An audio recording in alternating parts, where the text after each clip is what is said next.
Today, our third and final part of our interview with Virgin Islands Congresswoman Stacey Plaskett. Our Washington correspondent Matt Knadler asks her about the Ways and Means Committee's pursuit of former President Trump's tax returns.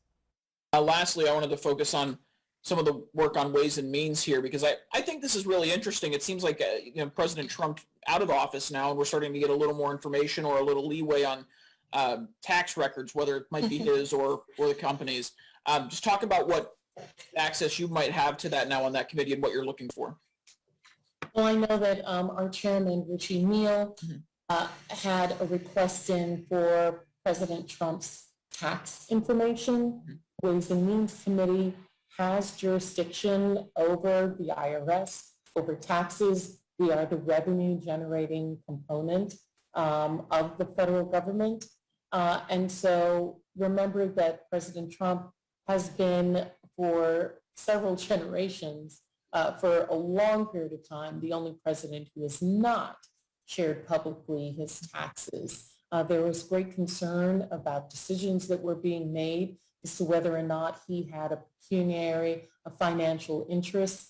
And we know that his taxes, not just the top line, but really delving into the report might shed light on that.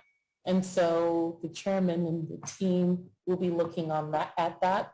At the same time, on Ways and Means, we have been tasked with the budget reconciliation, the much larger infrastructure plan, the one that's going to, we believe, really just be passed by Democrats, both in the House and the Senate.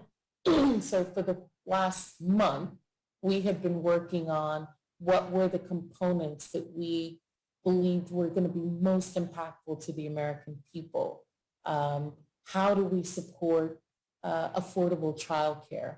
How do we support, changing our job structure so that more Americans have access to jobs, have access to home ownership, tax credits that can support them, making sure that wealthier Americans have the greater, responsibility in paying taxes, and also how we're going to pay for the much larger infrastructure plan that will be coming forward.